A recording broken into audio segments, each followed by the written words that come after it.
Así que bueno, vamos a estar en el capítulo 3 del libro de los Hechos, o más que el capítulo 3, este sería el tercer encuentro sobre el libro de los Hechos. Esto era lo que habíamos dejado la semana pasada y que de alguna manera esperamos, si Dios lo permite, terminar el día de hoy.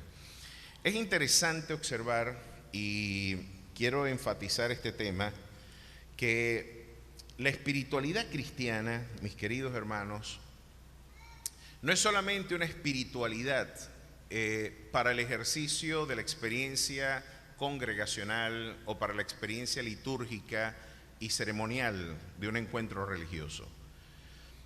Por mucho tiempo, recuerdo en una ocasión que mi esposa tuvo una conversación con una cliente, una amiga, en donde la amiga le comentaba para el 2017-18, donde estábamos en plena crisis, quizás para mi memoria uno de los peores años fue el 2016. Lo que a mí me sorprendió del 2016 y la transición con el 17 es que hasta el Salto Ángel se nos secó. ¿Ustedes no recuerdan esa imagen lúgubre del Ollantaypuy? Ustedes pueden imaginarse eso sin el Salto Ángel. O sea, yo decía, esto es providencial, Dios nos está hablando por todos lados. Decía C.S. Lewis que el dolor es el megáfono de Dios, el megáfono que Dios emplea para hablarle a un mundo que marcha sordo y de espalda al precepto divino. Es el megáfono de Dios para amplificar la voz preceptiva y normativa de nuestro Dios. Pero recuerdo que para esa fecha todo el mundo tenía, por supuesto, el debate político en boca y el descontento, el desarraigo, deliberando a cuál país y cuál era el destino migratorio para buscar y perseguir los sueños que cada quien había trazado para su vida. ¿Será mejor la Argentina? ¿Será mejor el Chile? ¿Será mejor Colombia? ¿Será mejor Estados Unidos? ¿Canadá? El problema de los Estados Unidos, el visado, Europa, la segregación, tantas cosas, y hasta en China teníamos gente. Pero recuerdo que en una de esas quejas en la peluquería, una de las muchachas tenía ya, Andreina estaba rato escuchándola y Andreina le dijo, como buena evangélica y cristiana, le dijo, bueno, sigamos orando y que el Señor hable y nos dé un nuevo país. Y la muchacha se la volteó y le dijo, ¿y quién te dijo a Dios que Dios se mete en esto? Dios no se mete en política, Dios no se mete en este tema, Dios no tiene nada que ver con este tema de Venezuela. Y uno podría preguntarse, ¿hasta qué punto yo puedo bíblicamente refutar esa tesis? ¿Será que Dios no se mete en temas cotidianos, domésticos, en los aspectos de la cotidianidad humana? ¿Será que Dios no tiene nada que ver con los aspectos relevantes de nuestra experiencia práctica?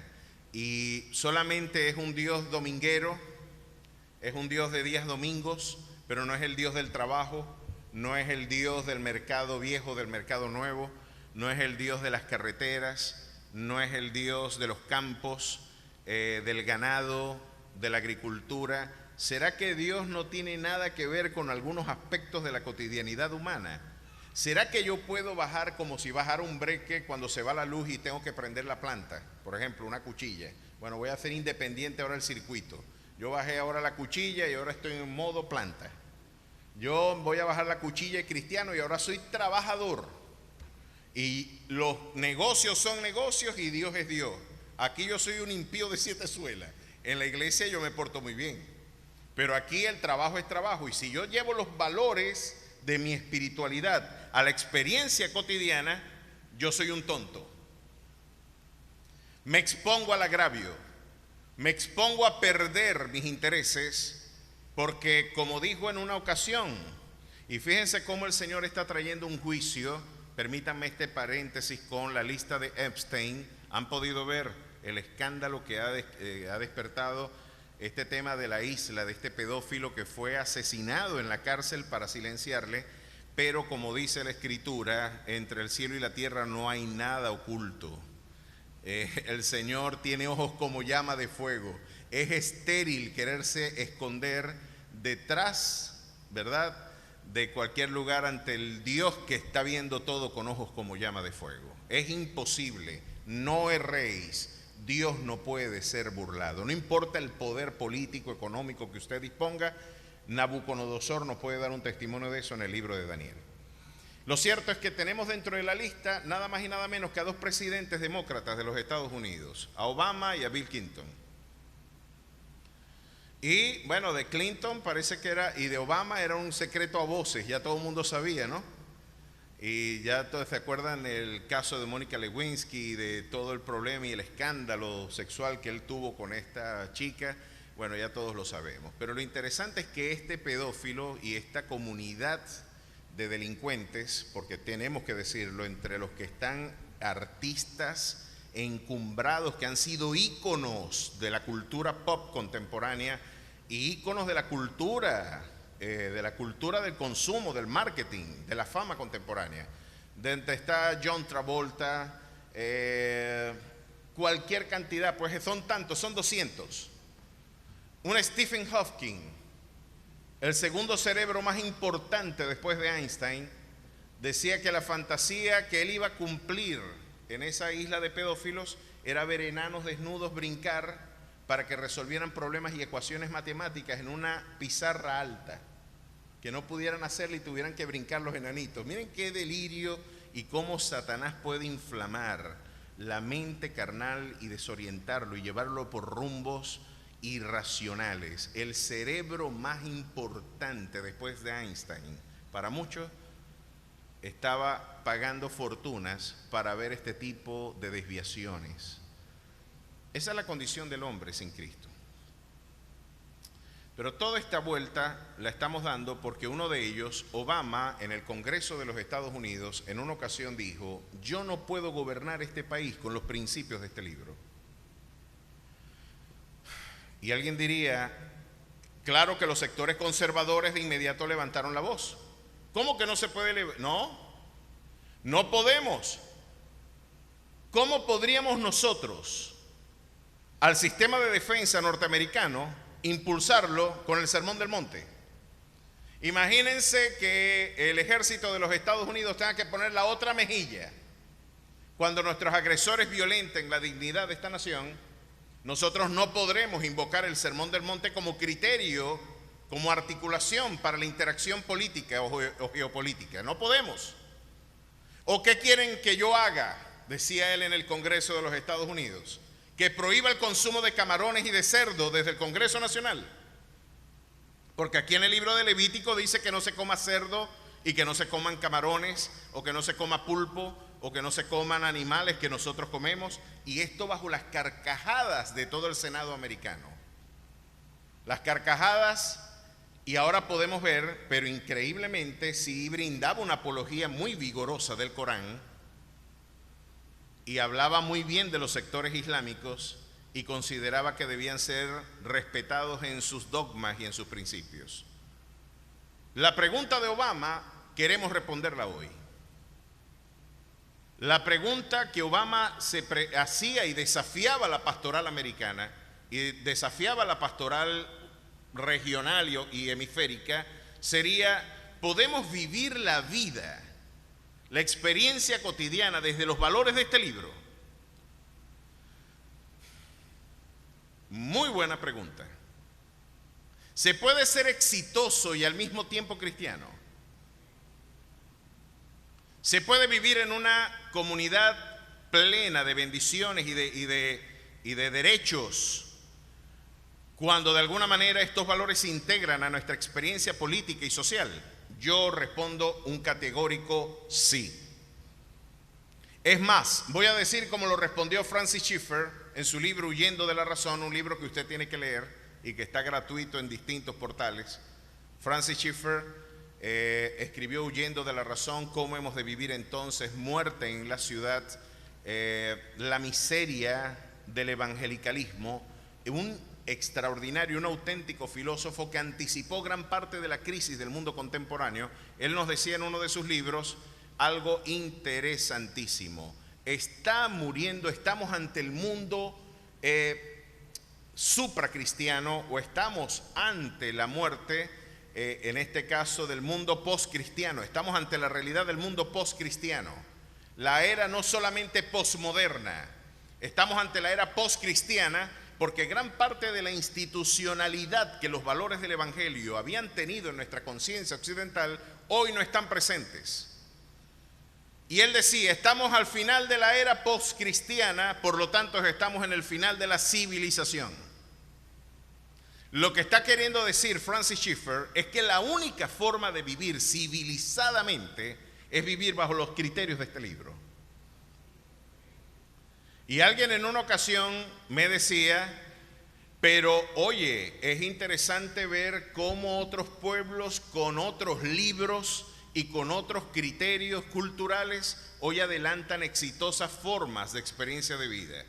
Pero es interesante ver que esos pueblos que usted llama exitosos fueron, y tenemos que decirlo, esta palabra tiene una expresión en vocabulario político, una carga despectiva y negativa, colonización. Pero en el final de la cuenta estamos ante lo que Samuel Huntington llamaba, estamos ante un conflicto de civilizaciones. ¿Cuál de los valores se va a terminar imponiendo? ¿Cuál de los principios terminará prevaleciendo? ¿El Islam o el cristianismo? ¿El budismo o el confucianismo? ¿El taoísmo o el hinduismo? ¿Cuál va a ser el horizonte desde el cual se va a construir la civilización? ¿Cuál es el principio? ¿Cuál es el fundamento? En última instancia, siempre terminamos colonizados por una perspectiva espiritual. ¿Cuál de ellas debe prevalecer? La pregunta no es si tenemos o no principios que colonizan nuestra cultura. Porque de hecho, si usted no es cristiano, como decía Chesterton, el que no cree en Dios no es que no cree en nada, es que ahora cree en cualquier cosa.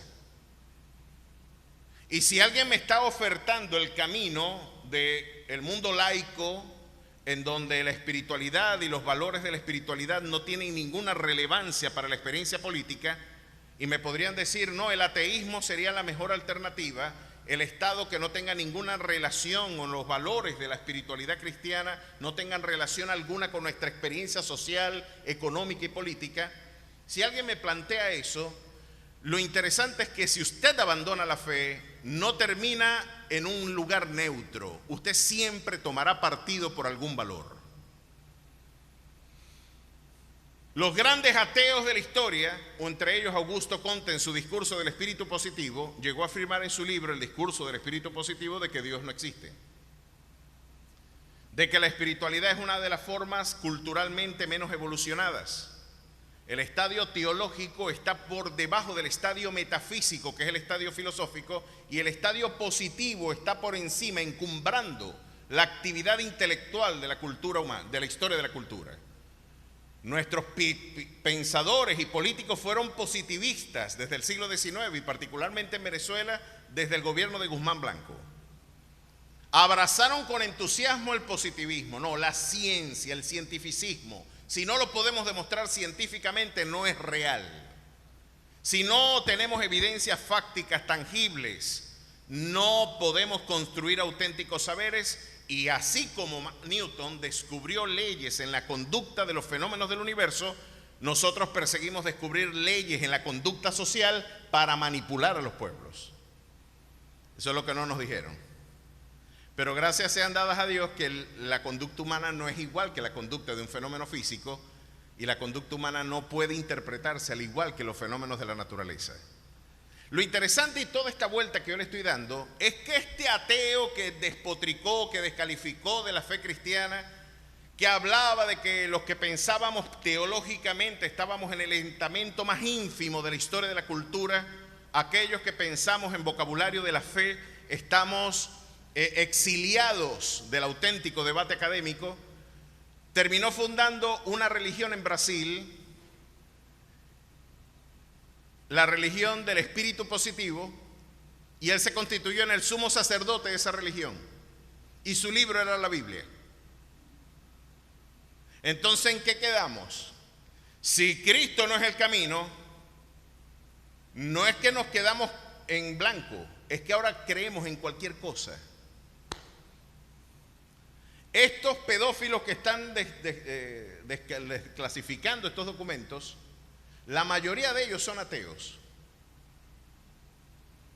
o están en la cienciología como John Travolta, o en la cienciología como Tom Cruise, están en los caminos y en los derroteros del progresismo cultural, son pro LGBT, son pro abortistas, son pro eutanasia, están abocados a la proclamación de ideas donde el Estado tenga control de las libertades civiles, y ellos se consideran parte del progreso ineludible de la condición histórica de los pueblos del primer mundo. De usted seguir mis ideas, usted se pondrá en la vanguardia. Esta comunidad de pedófilos aberrados, que ojalá las autoridades dejen caer todo el peso de la ley sobre esas personas, porque esos niños que fueron privados de su libertad y esos padres que fueron privados de poder estar con esos niños, secuestrados, angustiados por no saber dónde estaban, muchos de ellos hicieron sacrificios humanos con esos niños y los torturaban para que a través de secreción de sustancias hormonales ellos pudieran participar de una de las drogas más poderosas que conoce la historia de los narcóticos, que es beber la sangre de un niño sufriendo. Es el culto de Baal disfrazado, enmascarado de progresismo político. Es la pedofilia, es el infanticidio, es la aberrante disposición que en un momento Elías, también en soledad, tuvo que batallar con el pueblo de Israel. Y en dolor y en soledad heroica decir: yo solo he quedado con celo vivo por Jehová. Y el Señor le dijo: no, hay 7,000 que no han doblado sus rodillas ante Baal también. Pero era un Dios abominable donde los propios padres, ante un ídolo de 3 metros, 5 metros, se han conseguido hallazgos arqueológicos de Baal de esa estatura, lo llamaban el Señor de las Moscas, porque practicaban la necrofilia también y la coprofilia. Los sacerdotes defecaban en el rostro del ídolo abominable y estaba rodeado de moscas ese ídolo abominable. Por eso le llamaban Beelzebú, el Señor de las Moscas, porque es un culto a la aberración, es un culto a lo bizarro. Lo prendían al rojo vivo y arrojaban los niños primogénitos en los brazos incandescentes de ese Dios, sus propios padres. Qué lástima que llegó el cristianismo a cambiar eso. Lo estoy diciendo con todo el sarcasmo, porque los que critican nuestra perspectiva bíblica dicen que estamos colonizando culturalmente la sociedad. Qué lástima que llegó el cristianismo a salvar niños, ¿verdad? Si usted no cree en Dios, usted va a creer en cualquier basura.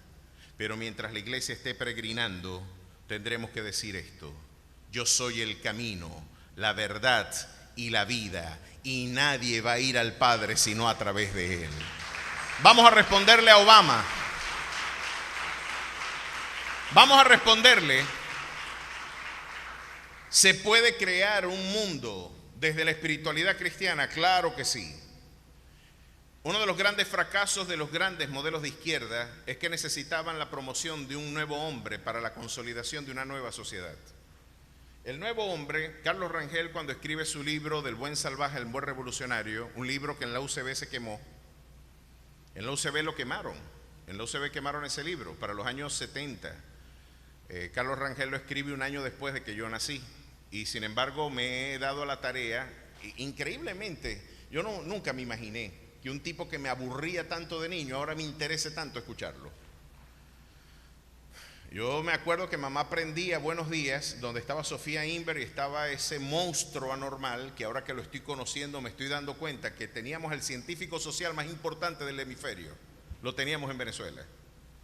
Y le dijo a toda la generación del 28, este modelo estatista y de hipertrofia del Estado que ustedes persiguen, van a hacer imposible este programa dentro de muy poco. Eso lo dijo en 1983 en un programa. Increíble, fue casi una voz profética para la politología venezolana. Alguien dijo que uno de los grandes problemas y una de las grandes formas de equivocarse en política es tener la razón antes de tiempo. Cuando los profetas son políticamente incorrectos porque siempre tienen la razón antes de tiempo. Y siempre dijeron lo que iba a pasar cuando la gente no lo quería escuchar. Bueno, ese es el costo político de tener la razón y poder ver las cosas antes que la gente. Lo cierto es que ese libro lo quemaron. Y él dijo, el nuevo hombre latinoamericano que se ofertó a Latinoamérica y que se le ofertó al mundo, en este caso como una visión romántica, fue el Che Guevara. Guevara se convirtió en el modelo a seguir para las nuevas generaciones. Este joven guerrillero que recorrió América Latina, yo me leí su libro, ese cuaderno que él escribió en parte de su trayecto desde la Argentina hasta Venezuela. Se vino en moto. Yo lo admiré muchísimo. Yo decía, si él se vino en un calembe de moto para Argentina, yo no he pasado de Dabajuro, chico.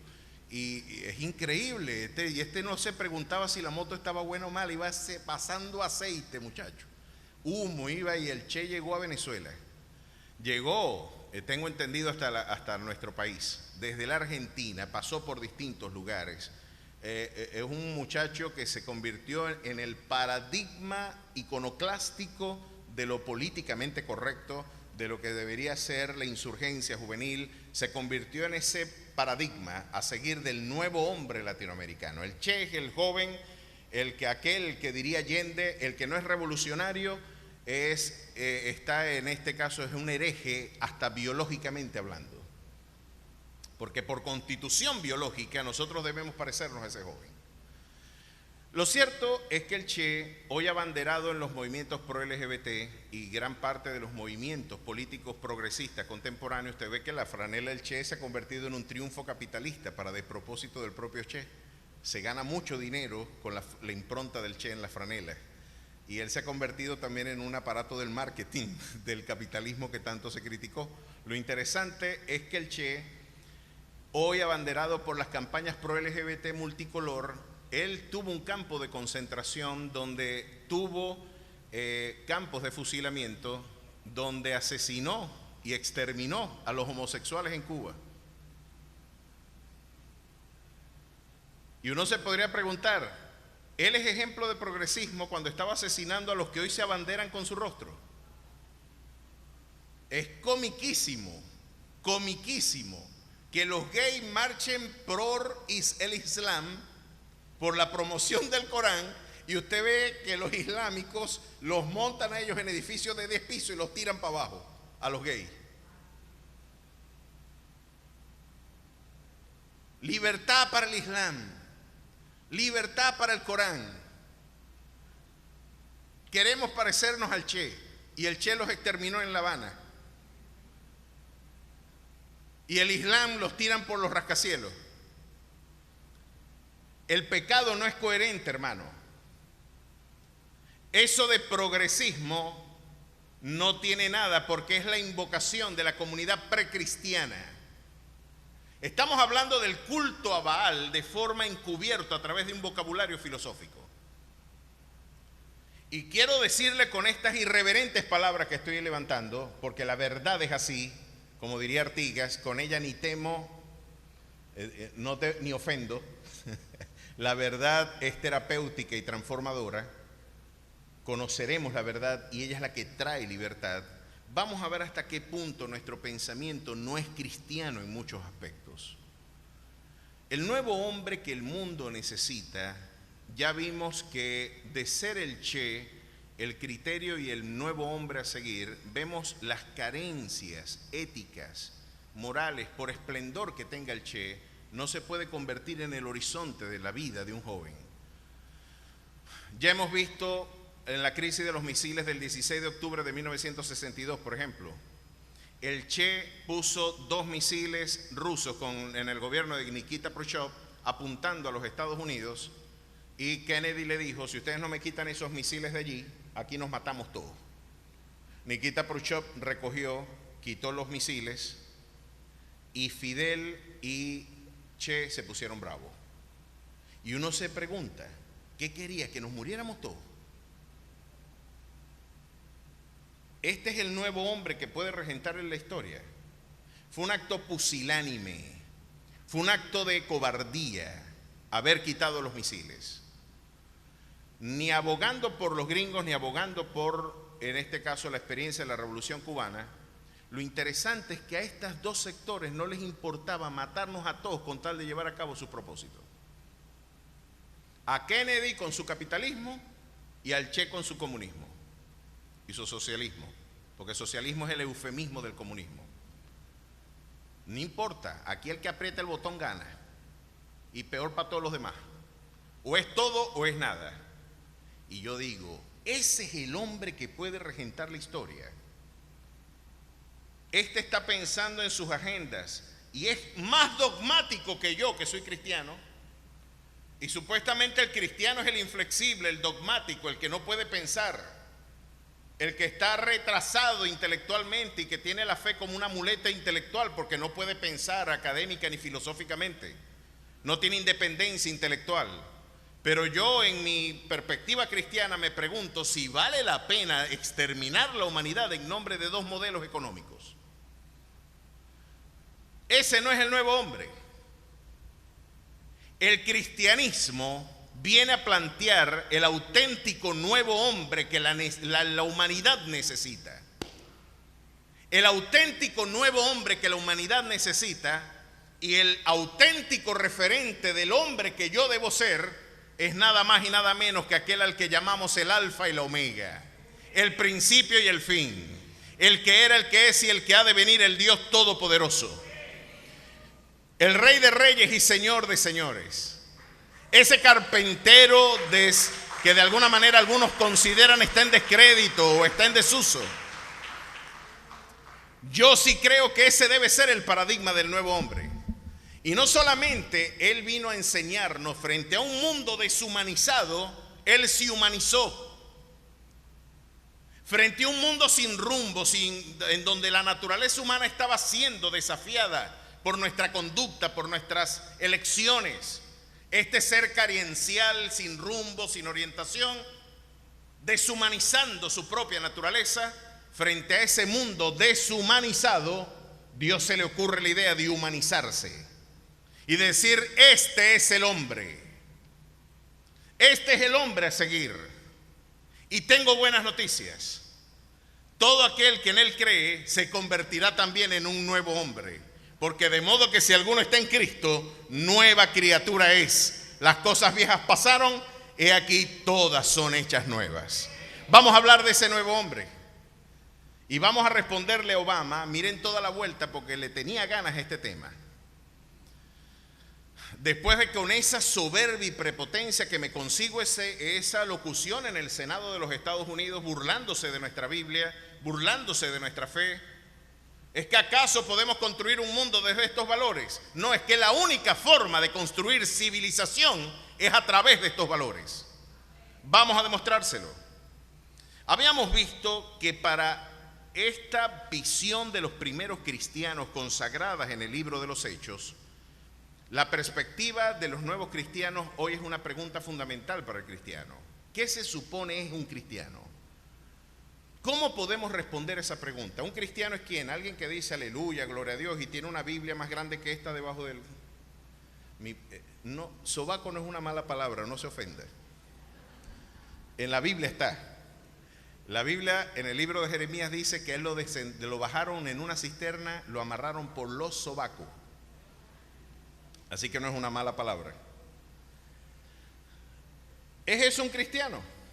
Un tipo que se viste de manera conservadora, que tiene un vocabulario litúrgico. No. Por sus frutos los conoceréis. Dentro de nuestra fe y en las filas de nuestra fe, hemos tenido hombres excéntricos. ¿Usted se imagina la pinta de loco de Juan el Bautista? Un tipo con el pelo largo, tenía un voto de nazareo, barbudo, que no usaba flúor, ni una túnica, no, piel de camello, con un cinturón amarrado. La pinta de loco no pudo haber sido normal. Yo no me imagino recibiéndolo en algunas iglesias. Miren, la iglesia tiene que volver tanto a la fuente que es las Escrituras, Es tan tremendo lo que está pasando en las iglesias de hoy que uno predica la Biblia y a la gente le suena extraño. Uno suena hereje cuando dice lo que la Biblia dice, porque está tan extraviada la iglesia de hoy que desconoce el libro que le dio identidad. Pasa lo que pasó con una iglesia en donde un hermano muy mal vestido no lo dejaron entrar. Estaba maloliente y mal vestido, con huecos en los zapatos. No se había podido lavar la ropa porque no tenía jabón. Estaba desempleado, estaba bastante mal, afligido. Y el hombre decidió ir a la iglesia para encontrar consuelo y alguna voz orientadora en medio de su crisis. Se fue para allá. Y cuando llegó a la iglesia le dijo, un diácono se le paró al lado y le dijo, mira, ¿vos crees que está bien que vos vengas a la iglesia así? Y él le dijo, ¿así cómo? ¿Así de feo? Este lugar se tiene que venir con las mejores ropas. Lo que no él sabía es que esa era la única ropa que él tenía. Y después le dijo, el pastor me mandó a decir que es mejor que te retires porque tienes que presentarte de manera decorosa en este santo lugar. No puedes venir así. Quédate por aquí. Y lo sentaron lejito para que no diera el mal olor, pero el hombre se sintió muy mal. Le dijo, pregúntale a Dios si a ti tú crees que Dios esté contento con esto que tú estás haciendo. Y él se fue además de machucado, afligido, imagínense todo lo que pasó en su mente. Y él se fue y le dijo, Señor, perdóname por ir con la única ropa que yo tenía. Te pido perdón porque no tengo jabón para limpiar mi ropa y me siento mal, porque era lo único que tenía, pero yo necesitaba escuchar tu voz. Yo te ofendí al entrar a ese lugar así. Perdóname, Señor. ¿Tú crees que yo hice mal en haber hecho esto? Y el Señor le dijo, chico, yo no sé, yo no voy para ese sitio. ¿En dónde te dijeron eso? En aquel sitio. Ah, yo no sé, yo no voy para ese lugar. Esa es la iglesia que puso a tocar a Jesús la puerta, porque lo echaron fuera y él tenía que decir, aquí yo estoy a la puerta y llamo. Si alguno abre, yo entraré y cenaré juntamente con él. Esa es la crisis de la iglesia posmoderna, la iglesia de la Odisea. Al punto de poner al autor de este lugar a tocar la puerta para ver si entra. Quizás el mundo no ha entendido que la única forma de vivir la vida es a través de los valores de este evangelio, es porque ni siquiera la iglesia los está ejercitando. Y ya van a ver por qué. Dentro de esos primeros cristianos, grandes desafíos misioneros acompañaron a la labor misionera de la iglesia.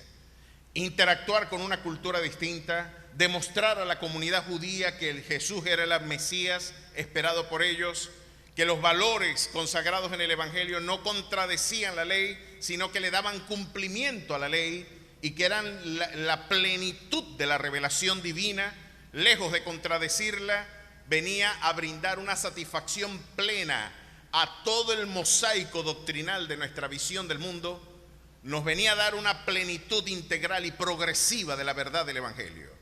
Ese era uno de los grandes desafíos, interactuar con la gente. Y cuando este Evangelio tuvo que llegar a otros lugares distintos a Jerusalén, interactuar con otras culturas, con otra gente, con otros colores de piel, los cristianos empezaron a ver el mundo y tenían la obligación de comunicar su fe al mundo entero.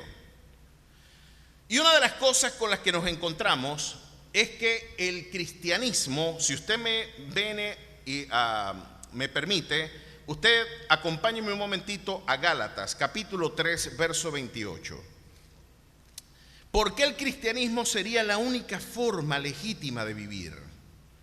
¿Por qué no podríamos vivir de una manera distinta si esta fe no estuviera presente en nuestras vidas? Es interesante. Vamos a verlo por qué. Cuando llegaron los primeros misioneros católicos acá, que las misiones eran políticas, 1527, 10 años después de la Reforma Protestante, se funda nuestra ciudad. Dentro de 3 años, Coro cumple 500 años. En el 1527, 10 años después de que Lutero clavó las tesis en la capilla de Wittenberg, aquí se estaba fundando una ciudad donde la espada y la cruz se plantaron como criterio evangelizador. Pero cuando llegaron acá, se trajeron esclavos y hubo un problema interesante en el Nuevo Mundo, que era si los indígenas que vivían aquí, ese manaure que ustedes ven con un plato con la mano extendida así, que uno dice, oye, me dejaste como el indio manaure con la mano estirada. A manaure lo llamaban los historiadores, lo llamaban el Salomón de América. Muchos decían que era un indio reflexivo, generoso, hospedador, ¿verdad? Era un sujeto pues que recibió a la comunidad hispana con un plato de comida, y por eso es que lo dibujan así, como un tipo generoso. Y algunos se podrían preguntar, dicen que sufría de algunos quebrantos de articulares, y por eso las aguas termales de Pedregal y algunos lugares sirvieron para él a calmar sus dolores. Las aguas de San Antonio servían para calmar sus dolores. Su hijo Caujarao, y tenemos algunas localidades que son topónimos, pues expresiones indígenas, lo mismo que Tacuato, eran expresiones indígenas. Coro es una expresión jirajara que de alguna manera significa ciudad de los vientos. Y por eso es que usted ve tanto viento por acá, porque ya los indígenas podían advertir que aquí había un inusitado viento. Lo cierto es que cuando los hispanos llegaron acá y vieron a gente semidesnuda, los caribes eran gente alta, esbelta, atlética. Según el testimonio de los historiadores, eran indígenas formidablemente atléticos. Guaycaipuro, tenemos Tamanaco, los diversos indígenas del Caribe. A Guaycaipuro lo llamaban el Hércules de América. Imagínense, un tipo atlético, alto, y los hispanos vieron, pero esta gente está desnuda. Esta gente, ¿son gente o son otra especie? Son muy bonitos, pero ellos acusaban de que tenían prácticas y costumbres muy distintas a las de ellos, y llegaron algunos teólogos, entre ellos Juan Ginés de Sepúlveda, a decir, no son humanos, son monos sin rabo. Y los teólogos ateos, que es una especie de veterinario de unicornio, un tipo que no lee la Biblia y que quiere hablar de Dios sin haber leído la Biblia, se le ocurrió decir en el Perú que ellos eran indios, eran monos sin rabo. Lo mismo que Thomas Jefferson en los Estados Unidos con los negros. Los negros son eso, monos sin rabo, decía Jefferson. Miren qué manera indecorosa de comunicar y de hablar de una comunidad distinta, en este caso a la anglosajona, a la portuguesa, a la española. Tenían un problema, no se parecen a nosotros, pero sí se parecen el color de piel, y se les ocurrió la idea de empezar a interpretar a esa gente desde la filosofía y no desde la fe. Y empezaron a leer a Aristóteles, el preceptor de Alejandro Magno, y en el libro La política de Aristóteles decía, ellos son esclavos por naturaleza. Ellos deberíamos oprimirlos para enseñarles cómo vivir. Ellos están diseñados porque tienen desventajas intelectuales frente a la comunidad occidental, y nosotros tenemos que tutorearlos, tenemos que mentorearlos. Ellos no saben vivir políticamente en civilidad si nosotros no los tutoreamos a través de la figura de la esclavitud. Y en el derecho romano escribieron que eran herramientas hablantes, instrumentum bucale, son herramientas que hablan.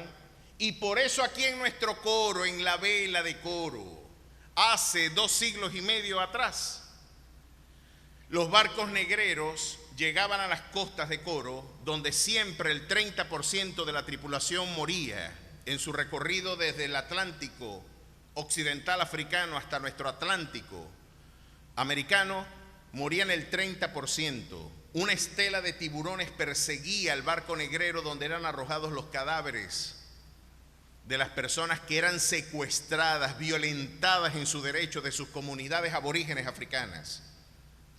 Ellos estaban asustados porque nunca habían visto el mar.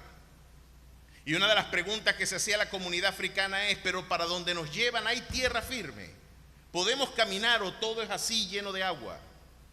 Imagínense el trauma de encontrarse y llegar aquí a la vela de Coro y un niño de 13 años costaba lo mismo que un pollino, un muleque costaba lo mismo que un asno. ¿Por qué pasó eso en la historia? ¿Por qué esa ignominiosa historia, vergonzosa historia de gente que decía ser cristiana y de teólogos que le negaban la dignidad? Tengo que decirles, a pesar de que ustedes me ven catirito y aquí blanquito, yo tengo antecedentes negros también. Es evidente, aquí nadie puede decir que no tiene un antecedente africano. ¿Por qué permitimos o por qué sucedió esto?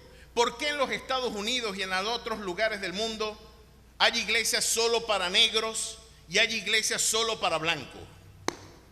Yo estoy loco por ir a una iglesia de negros en los Estados Unidos porque el canto coral, el canto gospel, ¿usted ha visto eso?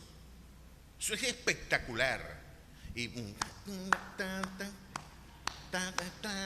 muchachos, eso nada más lo oye, eso es espectacular. Yo digo, yo me quiero poner una toga y cantar con ellos. Y eso y ayúdalo Jehová, ayúdalo Jehová. Entonces son fervorosos, cálidos, espectacular. Yo me siento uno de ellos. Pero entonces voy para allá y yo parezco un parcho. Entonces un hermanito de color quiere ir por una iglesia nada más de blanquitos y parece un lunar. La única manera de vivir es esta. Y miren lo que Pentecostés vino a hacer y lo que la iglesia primitiva vino a enseñarle al mundo. Señor Obama, señor Clinton y a todo el progresismo que hoy tristemente adelanta una agenda de descalificación de este libro. Miren lo que este maravilloso libro le enseñó a la historia y tuvimos que esperar 19 siglos para que nuestros predicadores y gente como William Wilberforce y gente como John Newton con ese formidable himno Sublime Gracia le recordara que un negrero, un hombre que violaba negras en los barcos negros, luego experimenta una conversión y escribe y redacta uno de los himnos más hermosos que disponemos, la Sublime Gracia de John Newton. Tuvimos que esperar a un Martin Luther King que nos recordara lo que el apóstol Pablo le dijo en el corazón de la sociedad esclavista del siglo I. Tenemos esta vergonzosa historia por no haber abierto este libro de forma coherente. Este libro le enseñó al mundo lo que algunos predicadores por temor quisieron callar, por temor a perder privilegios, por temor a perder estructuras opresivas económicas, por temor a decir la verdad, por perder privilegios económicos, porque darle la libertad a sus esclavos era quizás quebrar sus empresas. Pero solamente conociendo la verdad, el hombre encuentra libertad. Miren lo que dice el Señor con voz profética. Ya no hay judío ni griego, no hay esclavo ni libre, no hay varón ni mujer, porque todos vosotros sois uno en Cristo Jesús. A su nombre sea la gloria. Y miren lo que Dios dijo. Si yo dejo al hombre gobernar su conducta política al margen de la revelación divina, este va a seguir diciendo que estos son monos sin rabo y estos van a seguir diciendo que no son gente y esto no. Yo vengo a hacer algo maravilloso. Yo agarré al negro, al amarillo, al rojo, al pálido, al blanco, agarré a todos ustedes y hice una sola cosa y la llamé iglesia. Reuní al negro, reuní al blanco, reuní al exiliado, reuní al mendigo y al rico, reuní a aquellos que no son iguales y en mi nombre hice una familia que me gloriará y me glorificará con vocabulario, con canciones variopintas de toda lengua, pueblo, tribu y nación. Elevarán culto al Rey de Reyes y Señor de señores. Todos somos uno en Cristo Jesús. Si no predicamos el evangelio, nos dividimos, nos segregamos. Si no conoce el mundo la verdad que pretenden silenciar, vamos a crear nuevas estructuras opresivas de violencia. Vamos a crear nuevos Auschwitz. Vamos a crear nuevos mecanismos de esclavitud. El mundo necesita escuchar que en Cristo Jesús no hay judío ni griego, no hay varón, no hay libre ni esclavo. La carta fundacional de la libertad cristiana fue la epístola a Filemón, donde Pablo está hablando de un esclavo llamado Onésimo y lo llama útil, porque su nombre en última instancia era inútil. Este que tú consideras inútil, en realidad es útil para el Señor. Y si te hizo algo, cóbramelo a mí, porque no solamente es hermano en la sangre, sino también hermano en la fe. Le dio al esclavo el mismo estatus que al apóstol. Y dijo, los dos son iguales. Y lo que tú hagas con él es como si lo estuvieras haciendo a mí, el apóstol Pablo. ¿Quién le devolvió al hombre la dignidad? ¿Quién construyó? Michel Federico Siacca, un célebre pensador italiano, decía: la espiritualidad cristiana fue la que le regaló a la historia el concepto de persona humana. Ese ser complejo, desentrañable en su misterio. Alfonso Ropero diría: es un centauro ontológico, es divino y terrenal. Ese ser que tiene pies de barro, pero que lleva la impronta divina en su ser. Ese ser irreductible que se resiste a ser interpretado en vocabulario matemático, en vocabulario de las ciencias fácticas. Ese ser impenetrable en su complejidad y misterio, que es el hombre. Ese ser irreductible, que es libertad y necesidad, que es celestial y terrenal. Ese ser es un aporte del cristianismo, y la única forma de entenderlo es a la luz de esta escritura. Cuando se nos dice que tenemos la imagen de Dios en nuestras vidas, le dijeron al mundo algo que no podemos soslayar. No importa que sea musulmán, no importa que sea budista, no importa si es fascista o aún nazi, aún mis agresores tienen la imagen de mi hacedor. Aún el hombre en su miseria más baja puede caer una moneda de nuestro libertador en una alcantarilla y el sucio no borra la impronta de su imagen. Es interesante que eso solamente lo dice el Evangelio. Y no importa lo bajo que podamos caer, siempre hay un elemento de dignidad que Dios nos confirió que ningún sistema político nos puede sustraer. ¿Se da cuenta, señor Obama? No hay otra manera de gobernar sino a través de estos valores. Si estos valores no están presentes, usted va a esclavizar a otras personas. Y hoy tenemos el racismo inverso. ¿Sabe qué es doloroso? Ahorita todos vimos el apartheid en Sudáfrica. Ahorita se cantan canciones para asesinar campesinos blancos en Sudáfrica. Y se está empoderando un Black Power nuevamente, pero ahora un racismo al revés, vamos a matar blancos. Y nos podemos enquistar en un ciclo interminable de violencia, de descalificación y de todas estas cosas, y podemos ver que esta no es la salida. La salida es reconocer en cada uno de nosotros. Cristo hizo de toda la heterogeneidad y la complejidad cultural una sola cosa y la llamó iglesia. A su nombre sea la gloria. Así que usted puede decirle: tú eres mi hermano, tú eres mi hermana, yo te amo y estás condenado a mi amor, porque puedo ver en ti, por lesionado que estés, la imagen de mi hacedor en tu vida. No hace falta ni que tú pienses como yo. Lo único que permite la convivencia heterogénea para brindar unidad es el cristianismo. Porque no hace falta que usted piense como yo para yo amarlo.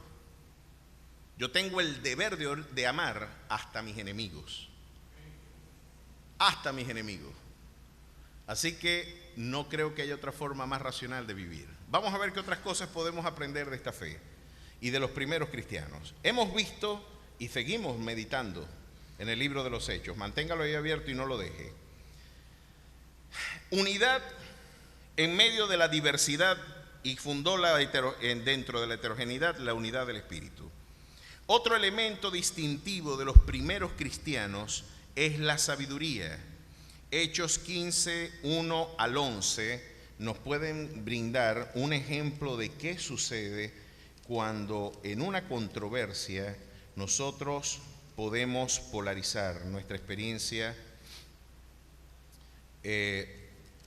podemos incluso destruir nuestra propia proyección de vida de no tener sabiduría en nosotros. Los primeros cristianos le enseñaron al mundo de que el conocimiento y la ciencia tienen que ser encumbrados por la sabiduría. La ciencia y el conocimiento también son de Jehová. La Escritura dice que los ojos de Jehová velan por la ciencia. La Escritura dice, y tiene todo el libro de Proverbios, Eclesiastés y toda la literatura sapiencial, es un cántico a la excelencia del conocimiento y la sabiduría. ¿Lo ha leído usted? Inteligencia ante todo, conocimiento, ciencia, búscalo, llenarás tus cámaras con ciencia. Mi pueblo perece porque le falta conocimiento. Tenemos un documento que brinda una apología por la excelencia cultural y aún académica. De hecho, la universidad es una invención cristiana. Las universidades tal como las conocemos hoy no son otra cosa, tienen su antecedente en las escuelas catedralicias del siglo IX de nuestra era, cuando la escolástica medieval se consolida en Europa y las catedrales se convirtieron en los recintos, no solamente para albergar enfermos, sino también para brindar precepto académico. Cuando ustedes dicen han dictado una cátedra, lo que están haciendo es una reminiscencia de las escuelas catedralicias. Se brindaba precepto académico desde la catedral, por eso era una cátedra lo que se impartía. Cuando las catedrales empezaron a decir, no, este es un recinto solamente para el ejercicio litúrgico, se empezaron a fundar universidades solamente para la actividad, para el trivium y para el quatrivium, que eran el programa, el pensum de formación clásico, retórica, lógica, gramática, y el quatrivium que tenía que ver con geometría, aritmética y todas las ciencias formales. Lo cierto es que las universidades, la primera universidad, la Sorbona de París y la Universidad de Oxford, se convirtieron en los primeros referentes para la sociedad occidental. Eso no surgió en Asia, eso no surgió en China ni surgió en Japón. No significa que ellos no tengan una cultura académica. Lo que sí queremos decir es que fue una invención del cristianismo universalizar el saber, democratizar el saber y utilizar el saber como un instrumento de promoción social. Para el cambio y transformación, para la transformación, para la migración social de estamentos, tenías que estudiar y el examen se convirtió en el instrumento para tú lograr un mejor estatus. Si tú apruebas este examen, tendrás el estatus ya de un preceptor y de un doctor, y en este caso en el mundo medieval, solamente menos del 10% de la población sabía leer y escribir. Así que eran parte de una élite los que se matriculaban en esta actividad académica. Lo cierto es que las universidades son una invención cristiana. Los hospitales también, señor Obama. Mientras que en el siglo IV de nuestra era, después del triunfo de Constantino en el puente de Milvio sobre las huestes bárbaras, y se decreta, se instituye el decreto, en este caso, estamos ante la subversión o más bien la implementación del cristianismo como religión de Estado, ¿verdad? El edicto de Milán.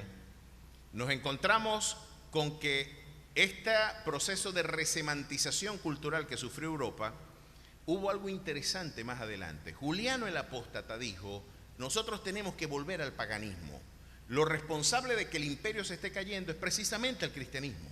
Tenemos que echar para atrás todo esto que Constantino adelantó, y Juliano el apóstata se le metió en la cabeza volver al paganismo. No lo pudo hacer. Y miren lo que dijo, ¿por qué no lo pudo hacer? No podemos volver porque estos perversos nazarenos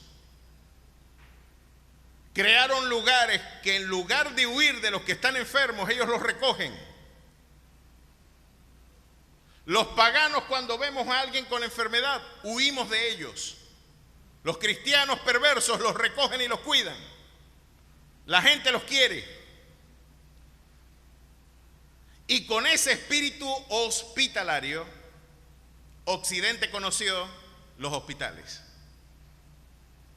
Que en lugar de huir de los enfermos, los abrazábamos, los recogíamos. Y hoy se me hace imposible pensar en un país sin hospitales, gracias a este maravilloso libro que nos enseñó a convivir aún con nuestras peores crisis. No huyas de la enfermedad, asístela. Atienda al quebrantado, al menesteroso. El auténtico pastor va a ser hospedador. Tendrá cuidado en velar por la integridad del afligido, del extranjero, del que está afligido. Albérgalo, cuídalo, dale sostén. Qué lástima que llegó el cristianismo a decirle al mundo de que no debían huir de los enfermos, hay que cuidarlos. No es que es una forma de vivir, es la única forma de vivir en civilización. El cristianismo no solamente cambia nuestras vidas, el cristianismo cambia las sociedades integrales, cambia nuestras maneras de vivir. El conocimiento y la ciencia son de Dios, pero por encima de eso tiene que estar coronándola la sabiduría. ¿Por qué? Pablo escribía a los Corintios diciendo algo: el conocimiento envanece, pero el amor edifica. ¿Qué es? ¿Una actitud antiintelectual la de Pablo? No, yo creo que Pablo fue todo menos antiintelectual. Basta leer su agenda ministerial y apostólica para ver que era un sujeto muy bien entrenado en distintas esferas académicas y que brindó un testimonio apologético aún en los recintos más encumbrados de la Europa del siglo I. El Areópago de Atenas, lo vimos hablando y debatiendo con estoicos y con epicúreos y dando una respuesta integral desde la cosmovisión cristiana. Lo que Pablo está diciendo es que necesitamos la sabiduría, porque el conocimiento es saber cómo se comporta un fenómeno, pero la sabiduría es la ciencia de cómo orientar mi conducta y cómo administrar lo que yo sé. Si yo me quedo solo con conocimiento, me puedo poner inflado, hinchado y orgulloso, porque el conocimiento tiene un peligro: la soberbia intelectual. La soberbia. Y en lugar de querer buscar la verdad, muchas veces esa soberbia después se traduce en querer después solamente querer tener la razón. No, ya no me interesa la verdad, y ahora lo que me interesa es imponer mi razón. Y se convierte en un factor de poder. Ya Michel Foucault lo explicará, no es tema del día de hoy, pero es interesante que el conocimiento luego se puede deformar si no hay sabiduría. Así que la sabiduría es saber qué hacer con lo que Dios nos dio y saber cómo orientar mi conducta. Miren lo que le pasó a la iglesia en un momento que se pudo haber dividido completamente la iglesia, pero algo interesante sucedió. En el capítulo 15, verso 1 nos dice: entonces algunos que venían de Judea enseñaban a los hermanos: si no os circuncidáis conforme al rito de Moisés, no podéis ser salvos. Luego ustedes van a ver que en el verso 11 vienen y nos afirman: antes creemos que por la gracia del Señor Jesús seremos salvos de igual modo que ellos. Y en el verso 28, porque ha parecido bien al Espíritu Santo y a nosotros no imponernos ninguna carga más que estas cosas necesarias, que os abstengáis de lo sacrificado a los ídolos, de sangre, de ahogado y de fornicación, de las cuales cosas si os aguardareis, bien haréis, pasadlo bien. Aquí teníamos una seria controversia. Y es que la mayoría de la iglesia era judía para este momento. La mayoría de la iglesia se circuncidaba. La mayoría de la iglesia o estaba ya circuncidada, porque la circuncisión era un evento que se hacía en la infancia. Guardaban el sábado porque era una tradición judía. La mayoría de la iglesia estaba acostumbrada al aparato litúrgico hebreo. Pero ahora la iglesia tenía que salir de los fueros y de las esferas propias de su comunidad y de su cultura y tener que interactuar con la comunidad pagana. La pregunta era, ¿se tienen que circuncidar los gentiles para ser iglesia? ¿Tienen que guardar el sábado? ¿Tendrán que dejar de comer cerdo, calamares? ¿Tendrán que privarse de esta serie de cosas? ¿Será que tendrán que hacer este tipo de prácticas para poder ser cristianos? La respuesta concluyente fue no. Estamos ante una espiritualidad que más allá de las esferas litúrgicas, la experiencia en la nueva fe es de carácter relacional. Y eso le confirió al cristianismo un carácter universal. Un carácter donde los aspectos culturales no son los relevantes, sino comprometen los aspectos de identidad de nuestra fe.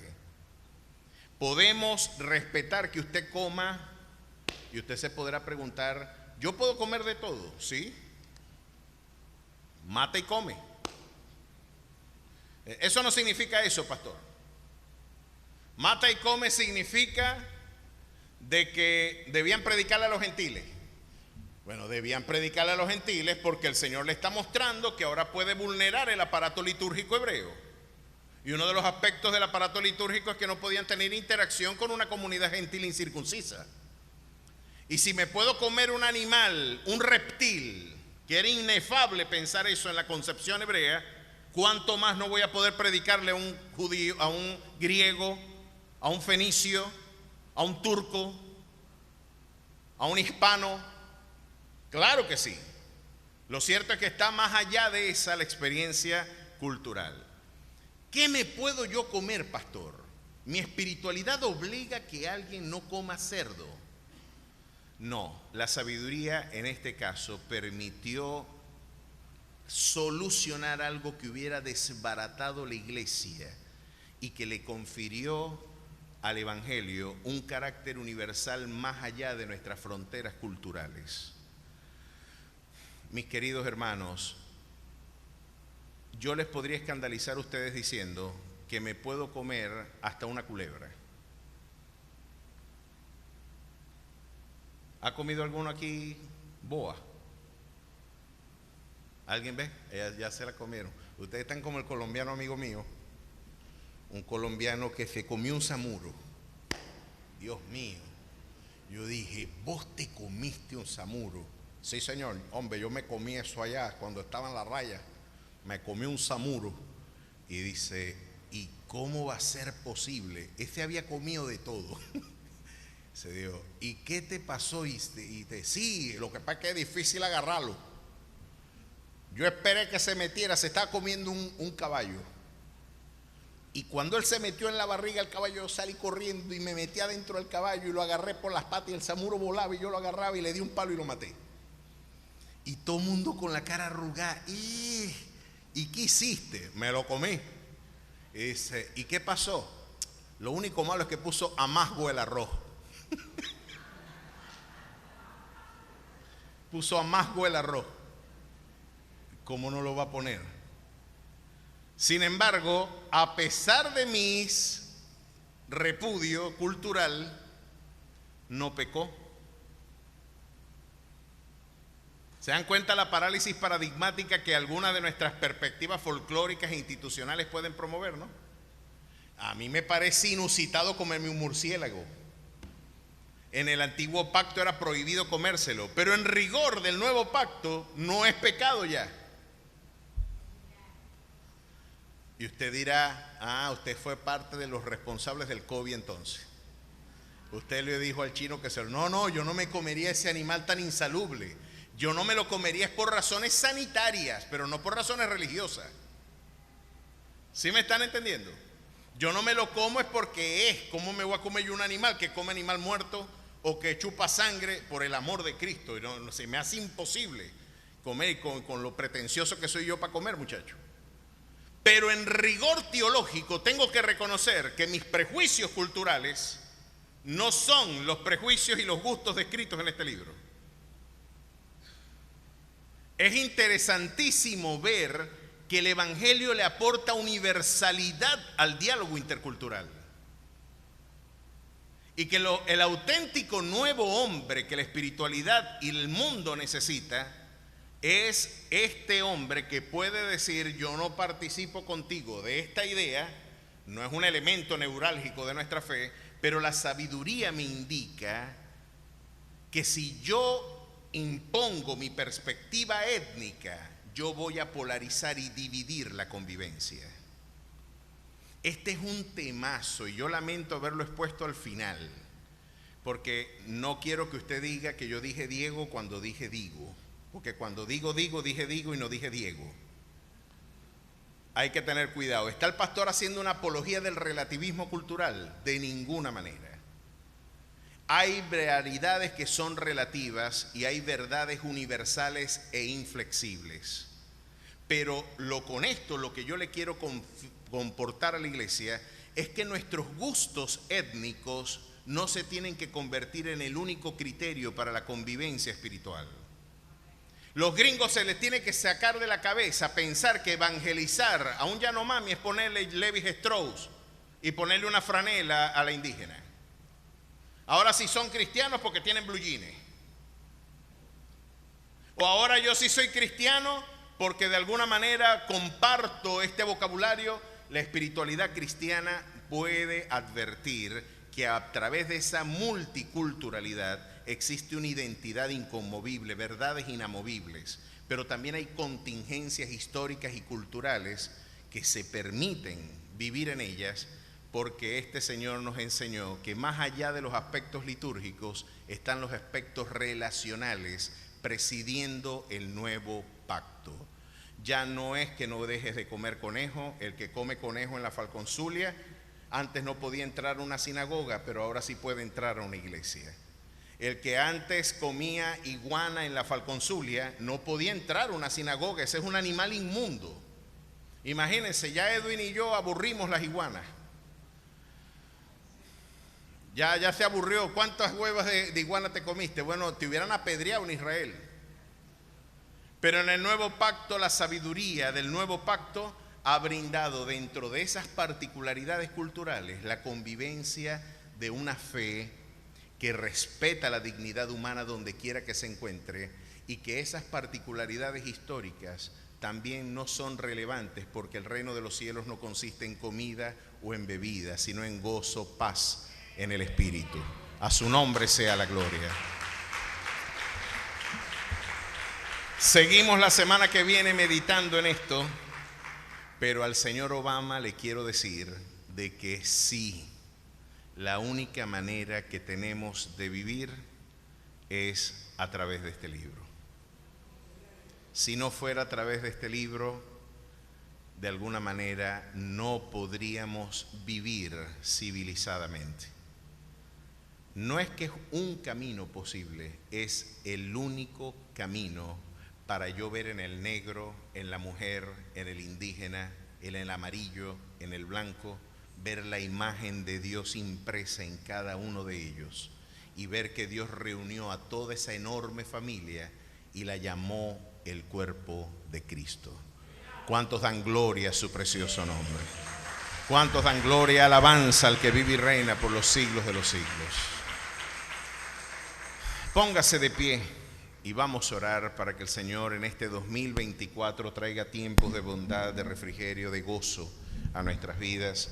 ¿Cuántos anhelan que este 2024 sea un año de gratas bendiciones? Este año será, nuestro querido amigo Guillermo, este año será de gran bendición para su vida, en unión con su familia, con su esposa, con sus hijos. Después de una larga privación de libertad, hoy poder disfrutar nuevamente con su familia es algo maravilloso. Oremos por ellos, oremos por cada uno de los que hoy atesoran Quizás usted adelanta emprendimientos en este año. ¿Cuántos están pensando en montar un negocito? Le recomiendo que haga su propio negocio. Diversifique su economía. No dependa de una sola fuente de ingreso. Diversifique su economía. Cree su propio empleo. No sea un empleado más. Busque usted autogestionar un espacio productivo donde usted pueda generar, que no dependa de un salario. La mejor manera de quedarse usted mal financieramente es siendo un simple empleado. Haga sus arepitas y véndalas. Haga dulce de leches y véndalos. Haga confecciones blusas y véndalas. Ponga y pregunte qué está de moda, un trapito en el pelo, un trapito en el cuello. Hágalo usted también. Haga un curso, fórmese en el 2024. Me voy a predicar a mí mismo. Aprenda inglés en el 2024. Se me han cerrado muchas puertas por no hablar inglés, ¿sabe? Muchas puertas. Nada más y nada menos que un congreso en Nueva York donde me estaban esperando con bombos y flores y ya viene el predicador y nos va a predicar y me dicen, ¿pero usted sabe inglés? Pero yo no sé inglés, le dije. ¿No sabes inglés? Tumbaron la cadena y quitaron hasta la ficha. Hay que crecer, hay que desafiarse. No podemos quedarnos en el mismo lugar, o como decía ese sabio, o más bien ese inteligente hombre, más que sabio, decía: pensar que haciendo las mismas cosas van a salir las cosas diferentes es un acto de necedad. Tenemos que generar cambios, y como ya lo vimos, la única forma auténtica de vivir plenamente. Hay mucho pan, dice la Escritura, en el barbecho del pobre, pero se pierde por falta de juicio.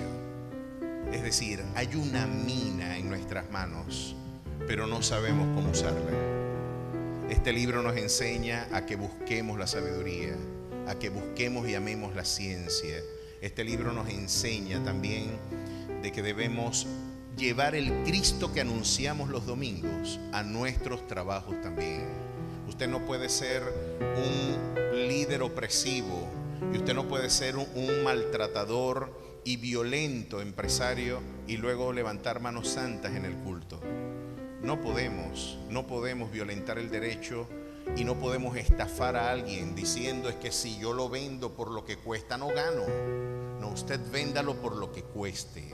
Usted no estafe a nadie, porque usted no puede decir que usted vive en una suerte de trastorno esquizoide. Los negocios son negocios y las cosas de Dios son de Dios. Si Dios no está allí, Dios no tiene por qué bendecir lo que usted adelanta. Así que meta a Dios en su negocio, meta a Dios en su emprendimiento, meta a Dios en sus inversiones. El 2024 le enseña a usted que, además de dar pasos de fe, la mejor manera de evidenciar que usted tiene fe es que está obrando conforme a la sabiduría divina. Mi consejo es que abra su emprendimiento. Mi consejo es que usted diversifique su economía. Mi consejo es que siga invirtiendo en educación. Y el principal consejo, y por allí debí empezar, por razones retóricas lo dejé al final: buscad el reino de Dios y su justicia primeramente, y todo lo demás vendrá por añadidura. ¿Cuántos anhelan que este 2024 sea maravilloso? Vamos a acercarnos y oremos todos. Vengan para acá, vamos al altar sublime de la oración y vamos a orar y pedirle al Señor que este 2024 sea un año de gratas bendiciones. ¿Cuántos tienen sueños? ¿Cuántos tienen anhelos que cumplir? Yo tengo entre 1 o 2 emprendimientos en mente para poder adelantar este año. Volver al negocio de mi abuelo, volver a la producción de deshidratación de alimentos y poder involucrarnos, de así Dios lo permitirlo, involucrarnos en ese emprendimiento. Quizás usted está pensando en su maquinita de coser. Vengan para acá, no tengan miedo. Vengan para acá, no le tengan miedo al púlpito. Ahorita les paso el micrófono para que ustedes hablen, para que se les quite el miedo. Vengan para acá, vamos, que somos una familia y aquí estamos muy lejos de pensar que somos distintos. Aquí somos uno en Cristo Jesús. ¿Cuántos aman a su hermano? A ver, aman a su hermano, ¿verdad que sí? Las mejores amistades ustedes las tienen que formar en este lugar. este lugar, los solteros, oído. No espere conseguir una buena esposa en el mundo en el 2024. No espere conseguir una mujer fiel en una discoteca. No espere conseguir una mujer de virtud en un antro. Usted va a conseguir una mujer de virtud y de bien es precisamente en un lugar donde se eleva culto al Señor. Que esa mujer ame más al Señor que a usted misma, que a usted mismo. Usted es vano nuestro esfuerzo. En este 2024 decía el salmista: si Jehová no edificare la casa, en vano trabajan los que la edifican. Así que usted tiene una pregunta muy buena que responder. ¿Qué significa edificar bajo los criterios de Dios? ¿Qué significa edificar bajo esos criterios? Pues yo le tengo una buena idea. Prioriza al Señor. Si quiero darle 2 consejos en este año: busquen el reino de Dios y su justicia primeramente. Dios les va a hablar. Dios les va a decir: móntate en esto, haz esto. Pero usted necesita intimidad con Dios. Usted necesita intimidad con Dios para que Dios hable, para que Dios dirija. Y si Él no guarda, en vano vela la guardia. Invierta en educación. Aprenda nuevas destrezas. Enfatice esos 2 aspectos y viva una vida de integridad. Y no es que vamos a ver si le va bien, te va a ir bien. Les va a ir bien en el nombre de Jesús. ¿Cuántos anhelan que Dios les use este año? Levante sus manos y vamos a cantar a nuestro Dios este precioso cántico muy antiguo que nos recuerda que lo más importante de nuestra permanencia en este mundo es servir al Señor. Quizás este es el paso que usted debe empezar a dar. Señor, yo quiero servirte. Quiero ocuparme de tus negocios y tú te vas a ocupar de los míos. Vamos a decirle al Señor que use nuestras vidas. Incline su rostro, cierre sus ojos, levante sus manos y dígale al Señor: usa mi vida. Levante sus manos al cielo. Dios y Padre Celestial, estamos delante de tu maravillosa presencia, Dios. Hoy reunidos como una familia en este maravilloso lugar, sublime momento, Dios, que tú nos has regalado como iglesia, porque tú has llamado al siervo, al libre, a la mujer, al hombre, Dios. Te ha fundado, Dios, la unidad dentro de la heterogeneidad y en esta enorme familia que tú formaste, Señor, donde todos somos uno en Cristo Jesús. Venimos como un solo hombre, oh Dios, en un mismo espíritu, en un mismo sentir, a clamar, oh Dios, en el altar sublime de tu gracia, oh Dios, a clamar y exponer nuestra causa ante ti para encontrar el oportuno socorro en el tiempo de nuestra necesidad, Señor. Mira, oh Dios, el desafío que este año nos impone. Mira este 2024 que providencialmente por tu gracia te ha placido, Dios, que afrontemos. Hoy rogamos, Dios precioso, que no falte ningún bien en la mesa, oh Dios, de tu pueblo, Dios, en las despensas de su hogar. Bendíceles, guárdales, líbrales de todo mal, maravilloso Rey. Que tiempos de refrigerio, de paz, de gozo, de provisión, de prosperidad acompañen a cada uno de mis hermanos, Señor. Líbrales de hombres violentos y sanguinarios, de peste destructora, de muerte, de violación. Líbrales de todo mal, que no tengamos temor de malas noticias, ni grito de alarma en nuestras plazas para con sus vidas. Guarda a sus hijos, a los hijos de sus hijos, hasta la 3ª y 4ª generación. Alcánzales con tu bendición. Oh Rey maravilloso, abre puertas que nadie pueda cerrar. Cierra puertas de aflicción que nadie pueda abrir. Que tiempos de paz, de refrigerio, de gozo nos acompañen en este año 2024 y que nuestros familiares, nuestros seres queridos, todos aquellos que amamos, puedan conocerte, oh Dios, y resplandezca la luz del Evangelio en sus vidas, y juntos también como familia elevar culto y levantar manos santas ante tu presencia. Por eso te digo, hermano mío, Jehová te oiga en el día de tu conflicto. El nombre del Dios de Jacob te defienda. Te envía ayuda desde el santuario y desde Sión te sostenga. Haga memoria de todas tus ofrendas y acepte tu holocausto. Te dé conforme al deseo de tu corazón y cumpla todo tu consejo. Nosotros nos alegraremos en tu salvación y alzaremos pendón en el nombre de nuestro Dios. Conceda, Jehová, hermano mío, todas tus peticiones, porque estos confían en carros y aquellos en caballos, mas nosotros en el nombre de Jehová nuestro Dios tendremos memoria. Y tu pueblo dice amén y amén. Aplauda fuerte al Rey que le brindará victoria en este maravilloso año 2024. Salude a su hermano con mucho cariño. Estamos despedidos. Vamos a despedirnos con alegría y con mucho gozo.